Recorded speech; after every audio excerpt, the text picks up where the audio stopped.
Federal Labor Party had a historic electoral victory over the weekend on the 3rd of March 2025. 2, that this House notes that the Libertarian Party is a party of consistent principles, and those principles do not change because of a disappointing election.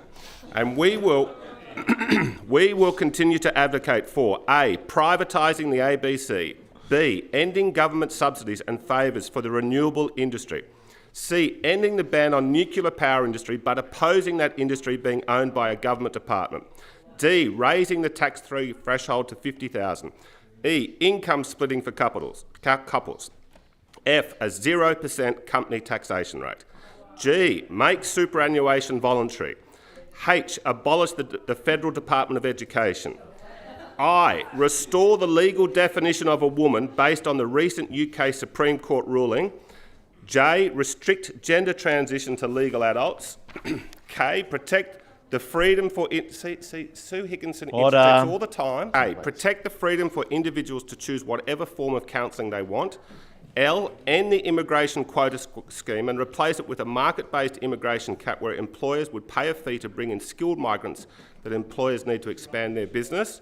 M, restrict welfare payments to citizens only. N, retain the HECS help scheme to fund tertiary education, but make that available only to those with a clear intention to repay the debt. O, taking the advice of President George Washington and ending foreign entanglements by declaring Australia is the Switzerland of the South Pacific. P, enshrining a US First Amendment style protection for free speech in our Constitution. Q, abolishing 18C of the Racial Discrimination Act. R, abolishing the E-Safety Commissioner and all anti-free speech laws.